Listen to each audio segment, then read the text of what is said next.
Hi everyone, here's some of what's heading your way. Tonight, your news at 9, a man gets prison time for sexually abusing children. Also, some Kansas doctors say they've been noticing parents opting not to test their kiddos up for COVID-19 to avoid any possible hassle. New coronavirus cases are declining nationwide while states ease mask mandates. I'm Molly Lyon in Boston. I'll have that story coming up. Doug Heddy is weather. Jacob Leonard has sports. This is KOAM News at 9 on Fox 14. The 4 states' most watched news starts now. Thank you for joining us tonight. I'm Jordan Abbey. Heavy rains last night leads to flooding in some parts of the 4 states. This is video from the Roaring River State Park in Barry County, Missouri, where Campground 1 of the park has been flooded. Water levels reached the 112 bridge, forcing an evacuation of all of the campgrounds there. Well, a Joplin man is sentenced to 22.5 years in prison for sexually abusing children. Matthew Galati pled guilty to 3 counts of first-degree statutory sodomy. Galati lives in Joplin, but authorities say he connected with victims at a church in Miami, Oklahoma. New charges are filed against 2 Ottawa County jail inmates for their roles in creating a disturbance in one of the jail's pods Monday evening. Authorities say Trenton Cole and Tristan Tiffany were the 2 main instigators of the incident, during which several inmates barricaded doors, smashed windows. No one was hurt, though. Both Cole and Tiffany are now charged with rioting and malicious injury to property. Other inmates could also face charges. Some doctors in their area are warning parents against hesitating on COVID-19 testing for the kids because they don't want to deal with the hassle that comes with a positive result. KOAM's Mike Mahoney spoke to the Crawford County Health Department to see if they've noticed a similar trend. Kelly Donaldson is a Southeast Kansas mother of 6 who takes the coronavirus seriously, especially when it comes to her kids. She says she is headed straight to the doctor if she sees a potential COVID-19 symptom in one of her children. My first reaction would be to get a hold of the doctor and take him out there and have a COVID test done just so we can be on the safe side for everybody. But not every Kansas parent thinks that way when it comes to their kids and the coronavirus. According to the Kansas City Star, Overland Park doctors are warning parents on social media because they keep encountering moms and dads who are backing off from testing their kids simply to avoid the headache of a positive result. The paper reports parents not wanting their kids to miss out on sporting events is a popular excuse, but that logic doesn't sit well with local health experts. It's always hard to keep your kid out of a competition, whether it be soccer, baseball, tennis, whatever's going on this summer. You really don't want your children out and competing with others when they're ill from anything, but especially COVID. It is important that they do stay home, that they quarantine for that 10 days while they're sick. The director of the Crawford County Health Department says she is not seeing the same trend among local parents that's concerning doctors in Overland Park, and she wants it to stay that way. I think that parents here have worked very hard to kind of keep on top of what's going on with their kids and knowing when to take them in to see the pediatrician or when they can treat them. Kelly Donaldson is definitely one of those parents. And as for the moms and dads who think their kid testing positive for COVID-19 would be a hassle, Kelly's got a message for them. I think it definitely would be a bigger hassle to have sick children running around not knowing what they have, passing it on to their siblings and others. In Crawford County, Kansas, Mike Mahoney, KOAM News. The director of the Crawford County Health Department also says she's very happy with the overall progress the county has made combating the virus, getting people vaccinated. Right now, the health department is working on combating vaccine hesitancy and informing those with vaccine questions. Experts have appeared to be wrong regarding a baby boom that was expected to take place during the height of the pandemic. In fact, data from the AP shows that births actually declined in 24 states during coronavirus lockdowns. Even after the lockdowns were lifted, reported births in December 2020 and the first 2 months of 2021 declined 8% from the same time last year. Officials say a driving factor behind the baby bust is due to financial impacts and people who feared losing their jobs during the pandemic. Several states have adopted the CDC's new guidance for outdoor mask use, but some health experts argue the guidelines may not help vaccine hesitancy. Fox News correspondent Molly Lyon has more. 1 year ago today, the U.S. surpassed 1 million coronavirus cases. Since then, the country has recorded a total of more than 32 million infections. But according to the CDC, new cases are declining, falling about 15% in the last week. Most of the country has significant suppression of the infection right now. Herd immunity has kicked in. It is not binary. It's not a finish line. It's going to continue to linger for decades to come, but at very low levels. From California to Maine, states are adopting new CDC guidance on outdoor mask use. Fully vaccinated people don't need to wear masks outside unless they're in a big crowd. Unvaccinated people can also skip the masks in certain situations. But some health experts argue the guidelines are too cautious and don't offer a strong incentive for Americans who are hesitant to get a shot. We take our masks off, we feel a sense of liberation from the virus. If you're vaccinated, you're not spreading this virus, you can take your mask off outside. More than a third of U.S. adults are fully vaccinated, and more than half have received at least one dose of a coronavirus vaccine. A new CDC assessment finds that fully vaccinated adults, 65 years and older, were 94% less likely to be hospitalized with COVID-19 than unvaccinated people of the same age. Partially vaccinated adults in that age group were 64% less likely to be hospitalized with the virus.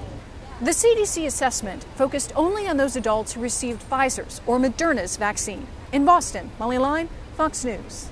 Federal agents carrying out an early morning raid on Rudy Giuliani's home, likely linked to his business dealings in Ukraine. Fox News correspondent David Lee Miller is outside Giuliani's New York City apartment with these details.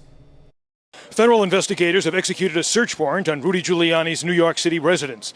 7 FBI agents showed up at his home at 6 a.m. and stayed for roughly 2 hours, seizing several electronic devices, including laptops and cell phones. A similar raid was conducted at his Manhattan office. I'm stunned because I did know him when he was mayor, and I'm just surprised at the whole thing. Giuliani, who served as former President Donald Trump's personal attorney, has been under investigation for several years over his alleged business dealings in Ukraine. Federal agents are looking into whether he violated the Foreign Agents Registration Act, or FARA, by lobbying the Trump administration on behalf of Ukrainian officials in 2019. FARA requires individuals to notify the Justice Department if they're acting as a foreign agent, and the warrant claims Giuliani failed to register as such. Any American, whether you're red or blue, should be extremely disturbed by what happened here today, by the continued politicization of the Justice Department. The former New York City mayor was home at the time of the raid, his lawyer, Robert Costello, calling it unnecessary, saying in part, quote, "If he was trying to hide anything, he could have destroyed all of that stuff back in November or December. Of course, we didn't do that because he's got nothing to hide." Costello adds, it was designed to, quote, "give bad publicity to Rudy Giuliani and make him look like he's some sort of criminal," which he's not. The full scope of the investigation is unknown at this time. So far, the FBI has not commented on the raid. In New York, David Lee Miller, Fox News. KOAM News at 9 and Fox 14 takes this time now to honor one of our four-state heroes. Ethan Hardin served in the U.S. Army from 2006 to 2011, spending time in Iraq, also Afghanistan. He earned numerous awards, including the Bronze Star, also the Purple Heart.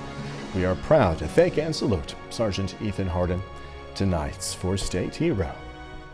Doug Heddy's up next with a complete look at the forecast. And later in sports, Caitlin Crossland is an all-state athlete in 3 different sports for St. Mary's Colgan.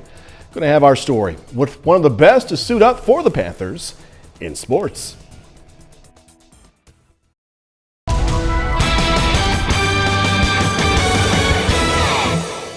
Well, we've had the bands of showers, even some thunderstorms throughout the daytime hours for us today. Some very heavy amounts of rain in a lot of locations. Some areas not that much at all. The heaviest by far has been along and south of Interstate 44. And that's why we still have the flash flood watches in effect into tomorrow morning, just due to more showers and thunderstorms, which are going to be rolling in as we go through about the next 2 to 3 hours. And then we'll start to see a decrease. But big time storms, southern counties earlier today. And then we've had showers and thunderstorms kind of ongoing in periods throughout the day across most of the region. Right now, we still have some scattered thunderstorms out there, but none of these are too strong or severe, and I don't think they will be. We could get a few little stronger storms over the next couple hours, but really nothing severe.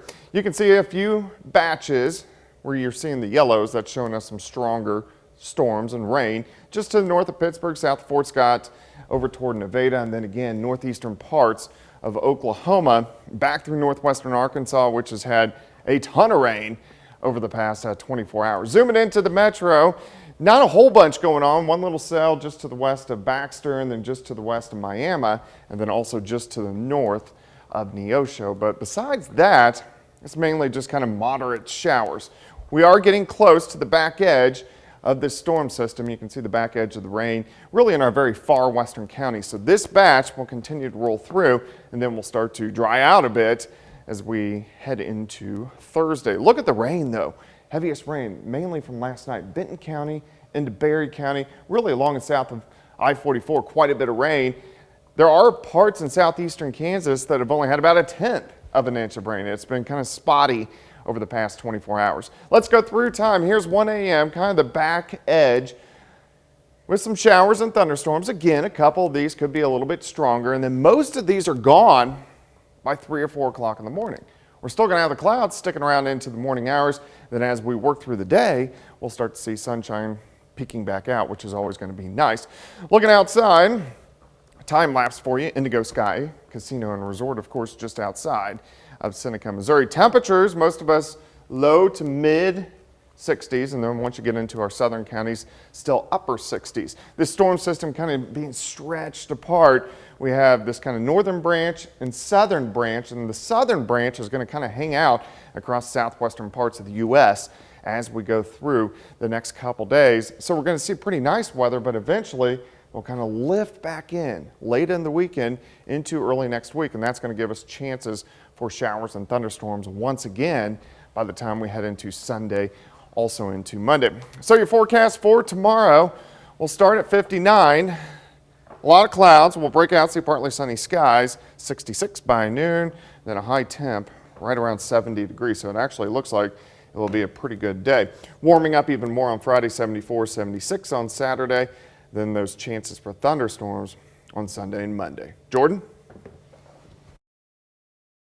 All right, Doug, thank you. Coming up, a judge rules on a specific body cam footage. A judge in North Carolina denies the public release of body camera footage in the shooting death of Andrew Brown Jr. I'm Griff Jenkins in Elizabeth City, North Carolina, and I've got more details on the judge's decision coming up. The federal Justice Department today indicted 3 men on federal hate crime charges in the death of Ahmaud Arbery. Arbery was shot and killed in February while out for a jog in his Georgia neighborhood. Greg and Travis McMichael, the father and son who chased Arbery down in a pickup, and William Bryant, the man who recorded video of the killing, are being charged. A North Carolina judge ordered a delay for the public release of body camera footage related to the fatal deputy-involved shooting of Andrew Brown Jr. Fox News correspondent Griff Jenkins has the latest now from North Carolina. A judge in North Carolina denying a petition to publicly release the body camera footage related to the deputy-involved shooting of Andrew Brown Jr. Brown's family, however, will be allowed to view the video, but the sheriff's office cannot release it to the public for at least 30 days. The release at this time would create a serious threat to the fair, impartial, and orderly administration of justice. Brown was killed 1 week ago as deputies attempted to serve a drug-related warrant. In the days since, Brown's family, protesters, and the Pasquotank County Sheriff have all called for the release of the body cam video. We have to have transparency, and that accountability will follow. During the hearing, prosecutors argued that Brown hit deputies with his car before the shooting, while Brown's family maintains his car was stationary when the shooting started. Now I heard statements being made where he might have hit the deputies, or he might have did that. Well, show us the video. If that exonerate the law enforcement officer, the media would have already seen the tape. Results of an independent autopsy finding that Brown was shot 5 times with 1 fatal bullet entering the back of his head. I'm tired of spilled blood. Protests continuing in Elizabeth City Wednesday for the 7th straight day. The mayor here enacting an 8 p.m. curfew Tuesday night, which will remain in effect until further notice. In Elizabeth City, North Carolina, Griff Jenkins, Fox News. The funeral for Brown is going to be held Monday. Meanwhile, the FBI has launched a civil rights investigation into the shooting, working with the Department of Justice to determine whether any federal laws were violated. Just ahead, a visit to Michigan, where there's a smelly neighbor dispute happening, not about who's number one, but who's building a barrier out of number two. I've never had a dispute with any of my neighbors. Don't want to, don't plan to, don't need to. I think it would make life very difficult. A dispute between two neighbors in rural Michigan, though, leading to the construction of a 250-foot-long wall of number two. Yeah, that number two. Remember changing babies' diapers? That number two, okay? And as Fox's Charlie Langton reports, it's causing quite a stink. It's just cow poop smell. Well, you might expect to smell a little cow poop, especially if you live on a farm in Lodi Township near Ann Arbor. And on Tuesday, the hottest day of the year, about 80 degrees. It's bad. But the cow poop is not really coming from the cows. Well, it is, but it's also coming from this. It's just a shit pile over there. Well, we'll just call it a poop wall, a 250-foot-long poop wall. That's really close to the house. They probably sold, like, it has some cultural or agricultural benefit. Well, not really. See, the poop wall is really all part of a family feud. They normally spread it on the field, but decided to make a fence out of it. Wayne, where does all this poop come from? Comes from the cows.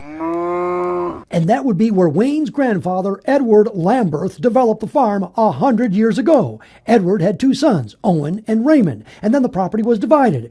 And last year, when there was a dispute over a property line, well, the poop hit the farm. You've been around poop all your life on this farm. I mean, this shouldn't be that big a deal for you. No, but when you got renters, you know, they have to live with this every day. I come here to mow the lawn. And they are consistently ruining my morning as I walk out. Can't leave the window open because the whole upstairs will smell like it. How you doing? And there's the guy that put up the poop wall. Could you just talk about the poop wall here?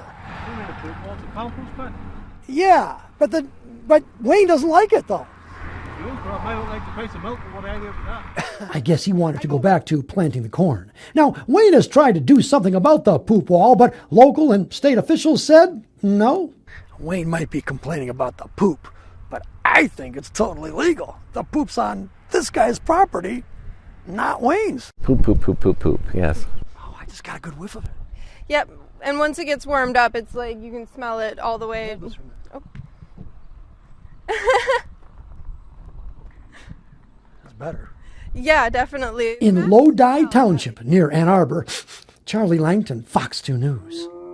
Good job, Charlie, with that story. All right, Girl Scouts getting creative this year, showing hardly anything will stop cookie deliveries, not even cow poop. More on this when we come back. A Girl Scout troop in Virginia taking an innovative approach to deliver their famed cookies right to people's doorsteps. An affiliate of Google, dubbed Wing, teamed up with the group to use drones to safely drop off those Girl Scouts cookies to residents in Christiansburg, Virginia. Officials at Wing said they started to deliver the cookies after local Girl Scout troops had a difficult time going door to door selling those cookies because of the pandemic. In addition to Girl Scout cookies, Wing also delivers a number of products by drone, including desserts, tacos, and coffee products. Delivery by drone, what's next? What would make it even better is on-demand type thing. You know, like what Amazon has or used to have, those buttons that you would push if you need something. Just sitting on your couch. I need some more mints. I need some of those things. All right, 30 more minutes. News, weather, and sports coming your way. Hinkle's Ace Hardware opens a new location in Joplin. I'm Zach Dodge with what it's like opening in the middle of a pandemic when new employees are hard to come by. Coming up. Plus, Joplin educator is honored with a nomination in a national award. A local staple in the hardware business is celebrating a big accomplishment. KOAM Zach Dodge has the business is opening a new location during a pandemic at a time when new employees are hard to come by. From chainsaws and weed eaters to pipe fittings, residents on the west side of Joplin have a new place to call their neighborhood hardware store. We'll be, local, convenient. Hinkle's Ace Hardware has been a staple in Webb City since opening in 2006. Now they have a brand new location at 29th and McClelland in Joplin. I saw the sign that said I'm going to have to stop and check on that going back. This is something we've wanted to do for a decade. And so it wasn't a quick decision. It was just all of a sudden things presented itself and it was time to do it. So back in October, they started construction. But opening a store in the middle of a pandemic can be risky, especially right now as employers across the area and state struggle to find new employees. With the expansion, they need to double their staff, so they started looking for candidates before the building was even built. I was talking to Chris at Gringos. They are having such a hard time hiring people that they're cutting hours because they really don't have the staff. I think we were really fortunate. One of those new employees is Spencer Shepard, who used to be a gig worker for DoorDash, Uber Eats, and Spark, but wanted something more stable. Money is one thing, but how it feels whenever you wake up and go into work every day, stuff like that. Like, I do feel pretty lucky that I managed to score this because I always enjoyed helping people. So something like this kind of felt like a natural fit. So now that their project that's been a dream for 10 years is a reality, they're ready to help more people finish projects of their own. So it's not quite time to celebrate. It's take a deep breath, enjoy the moment, and keep working. In Joplin, Zach Dodge, KOAM News. Workers hope to have a grand opening ceremony for the new location sometime this summer.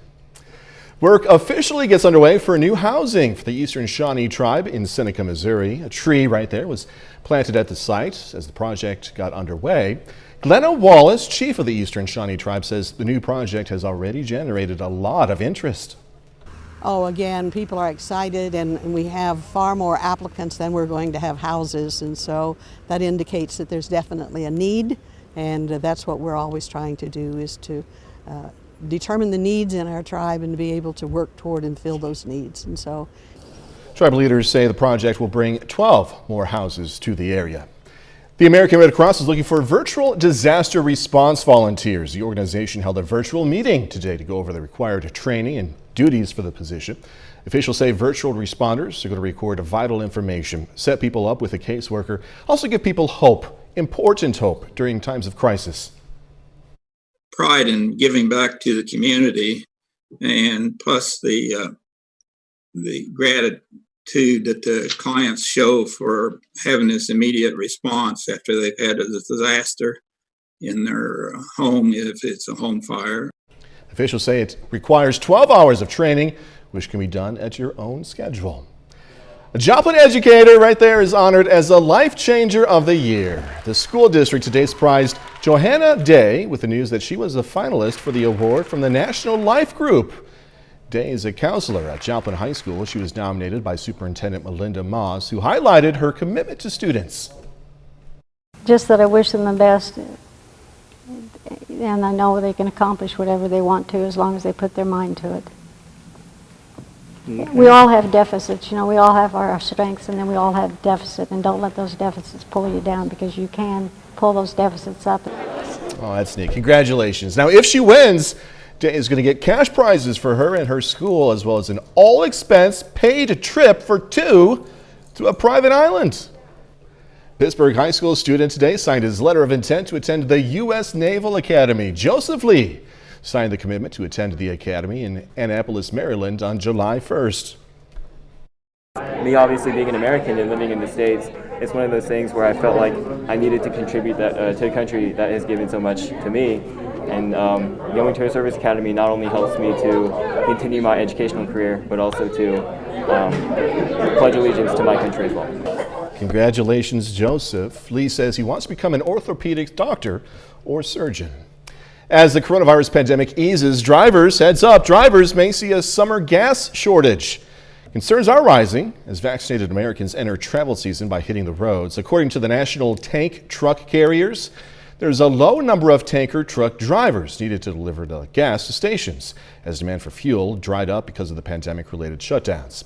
The NTTC says between 20% to 25% of tank trucks are sitting idle due to driver shortages, a significant hike, by the way, from 10% back in 2019. Still don't have your real ID? Okay, don't worry, you just got a 19-month extension. The Department of Homeland Security announcing it will delay enforcement until May of 2023 because of the coronavirus pandemic. The Real ID right there, as you see, is an enhanced driver's license or identification card. It features that star at the top. that will be required to fly or enter many federal buildings. A bit later, census controversy. Fallout over the 2020 census. I'm Kevin Cork in Washington with more on why some states are thinking about suing the federal government and which segment of the population that some experts say may have been grossly underreported. That's coming up.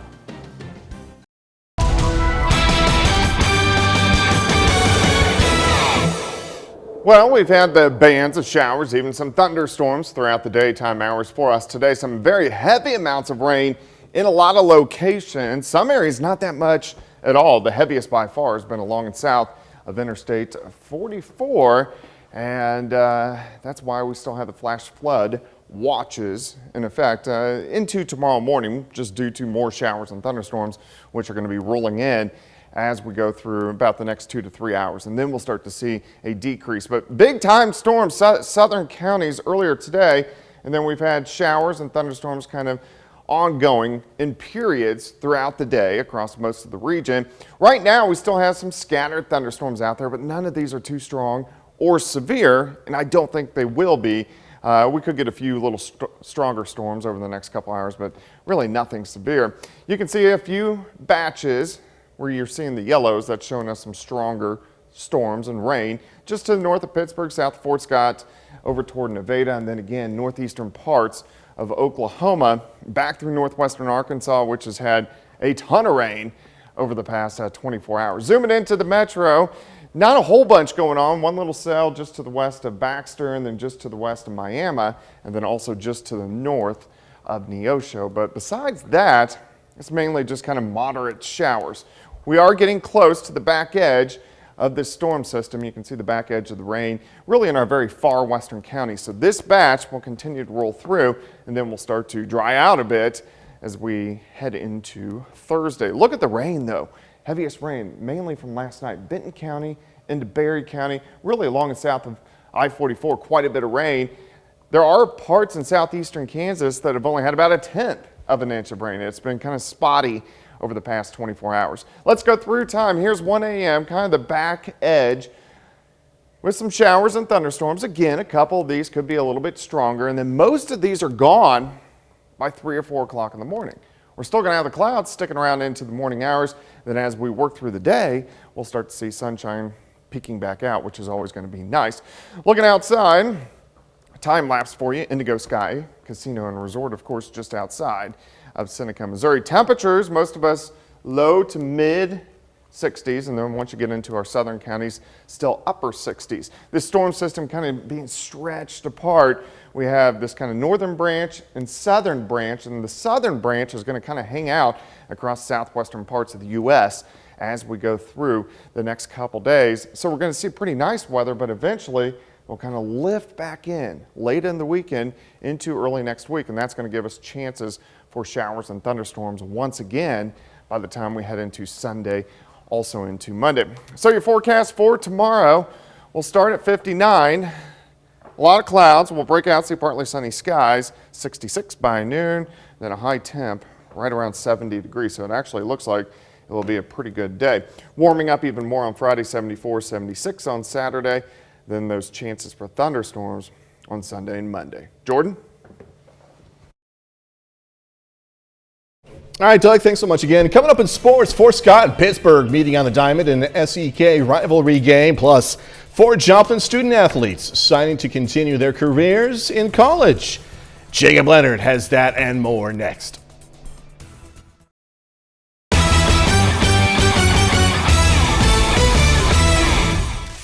St. Mary's Colgan senior Caitlin Crossland is one of the best all-around athletes in the area. Crossland is an all-state player in 3 different sports for the Panthers, leaving her mark at Colgan on the volleyball court, the basketball court, and the softball field. Caitlin Crossland does it all for the Colgan Panthers. If I was doing one thing all the time, I think I would get pretty bored. Crossland is an all-state athlete in 3 different sports. I get tired sometimes, but I mean, I just have to remember how much fun I'm having and just be grateful that I'm able to play all the sports that I do. Crossland led the volleyball team in assists in the fall, helping the Panthers claim a sub-state championship. We could have played her as a hitter, a setter, she would have been an amazing libero for us. She's just very smart. She can read different things on the court, and that just helps us out tremendously. On the basketball court, she was the team MVP, averaging 10 points per game and leading the team in assists. She came into the program and she knew what she was capable of, and she rose to the occasion, every season. It's just no pressure is too much for her. Right now, she has 106 strikeouts and 10 starts for the Panthers softball team, leading Colgan to a 12-2 start. What we see is one very small side of Caitlin Crossland, and the side that no one else sees is what she does off the field and what she does when no one is looking, and that's what makes her an all-around great kid. She has the stats and the recognition, but Crossland brings more than numbers to each program. She's definitely a leader. She does lead by example. You want more people to have that competitive attitude. She's a great role model for everyone. She's really intelligent, she's beautiful, she works hard in everything that she does. In school, she's very dedicated to all that she does. Her teammates are elevating their game because of her. They want to support her on the mound. Just in her leadership, that's what drives her and drives our team to do better. She hopes to claim a second softball state championship to close out her high school career this spring. I want it so bad. I don't think there's anything more I want right now. Just working hard for it every single day, trying to push my teammates just so we can get there, because it's such a cool experience. I've obviously had experience winning state before, and I just want to feel that feeling again. But she's already left her mark at Colgan and made an impact that will last even after she's gone. I don't know that you can replace her, but I think the other kids are going to feed off what she did, for all the programs, and hopefully it's a domino effect. What she's learned from sports, I know that she's going to carry over into every other aspect of her life. The determination, the ability to win, and it's just going to look a little different for her from now on. So now it's going to look like getting the grade in the class and getting the job that she wants and being whatever she wants to be, because she's going to be great at whatever she does. Crossland was the Kansas 2A Softball Player of the Year in 2019 after leading Colgan to the state championship. She plans to go to college at Arkansas to be a pre-med student. To baseball now, a good one in the SEK today between Pittsburgh and Fort Scott. Check it out, Tigers' big win over Pittsburgh, 16-4 in 5 innings. Fort Scott is now 7-2 in the SEK. Well, today's a big day for a group of Joplin High School student athletes. 4 Joplin seniors signed today to continue their careers in college. Ben Wardlow signs this afternoon to continue his swimming career at William Jewell College in Liberty, Missouri. The other 3 are all baseball players. David Fiskus to St. Louis Community College, Josh Harriman to Three Rivers, and Cole Cooper joining one of the best junior college programs in the country just down the road at Crowder College. I don't really expect to come in and just light it up, and I'm expecting to kind of go with the program and work with it and have some failure, but also I'm trying to start. That's my goal, to go there and start. Coach Wolf has just been honestly a mentor to me since I was a freshman. He didn't come in with the best attitude, but I'm leaving with a better one, and that's solely to him for making me who I am. They're needing new catchers and needing people from our area that are more driven to win, more competitive, and he really thinks that I'll fit in as a competitor and that I'll fit in well with how they train. Talking to them, they're at like 4 o'clock in the morning, they're all standing there slapping their chests, excited, a lot of good atmosphere, and that's something that really interests me. And that's a look at sports. We're back with more news after this. The results of the 2020 census are proving dicey for a handful of states, spelling out a series of changes in political representation and funding for more than a dozen. Fox News correspondent Kevin Cork has more on that, plus what experts say could have impacted population counts. The results of the 2020 census facing backlash and even potential legal action after a sluggish population increase is causing several states to lose congressional seats. It's not good news. Big upsets in California and New York after the data revealed both states will soon lose a representative. New York is preparing to contest the numbers after officials there say the state missed the population requirements by just 89 residents. We're looking at legal options because when you're talking about 89, that could be a minor mistake in counting. And the Southwest, officials in Arizona previously touting their state's growth are scratching their collective heads. Experts predicted the Grand Canyon state would gain a seat, but instead is staying the same. We're talking big dollars that has been lost due to that. Meanwhile, even the states adding congressional seats aren't happy, as they gained fewer than they hoped, with Texas getting 2 and Florida getting 1. Census research shows Hispanics made up much of Texas, Florida, and Arizona's population growth over the last decade. Officials say the Hispanic population counts in these states may have been lower due to concerns some undocumented people may have had about reporting their information to the federal government. Some of the areas that are more vulnerable are going to end up not responding. Census officials say they are confident in their findings. However, an independent survey is expected to be conducted. In Washington, I'm Kevin Cork, Fox News. When we come back, going to check out a new film about a robot apocalypse. The robots are taking over Netflix this Friday in the new animated film, The Mitchells versus the Machines. Actor Maya Rudolph and her castmates talked about the new film, voicing different characters and more stuff. Fox's Ash Dvorkin has the story. The last humans must be here somewhere. A dysfunctional family's road trip turns into mayhem when they get caught in the middle of a robot apocalypse in the animated adventure The Mitchells versus the Machines. Candy face cupcakes. Actress and comedian Maya Rudolph voices the mom, Linda Mitchell. She says the character is based on writer-director Mike Rianda's mother. I was basically trying to impersonate Mike's impersonation of his mother and her vocal quality and her enthusiasm and her joie de vivre. I think Linda Mitchell is Mike Rianda's mom. So I was trying really hard to give that to her. Rudolph is no stranger to lending her voice to different animated characters in TV and film, including the role as Connie the Hormone Monster in Netflix's Big Mouth, in which she earned her first Emmy Award. She says coming up with different voices can be challenging. It's hard because you sit there in the room to establish a character and you don't know what it is and they don't know what it is, and sometimes that can take a while. You haven't had a good family picture in years. The cast, which includes Abby Jacobson and Beck Bennett, says the animated comedy definitely brings the laughs. And we asked them if humor is something that is innate or learned. It's a little bit of both. I think it's definitely a natural, like a thing in your bones. Without a doubt, it can be worked on and you can grow with it. I mean, I know that was my case for sure. I found that the looser I am and the more fun I'm having with it is what makes it work for me. The film is available to stream on Netflix this Friday. In Hollywood, Ashley Dvorkin, Fox News. And that's our time for tonight. Thanks so much for joining us. Going to leave you with video of Edgar the elephant in Germany celebrating his 4th birthday. Be safe. Do this all again tomorrow. Happy birthday, Edgar. We'll see you tomorrow.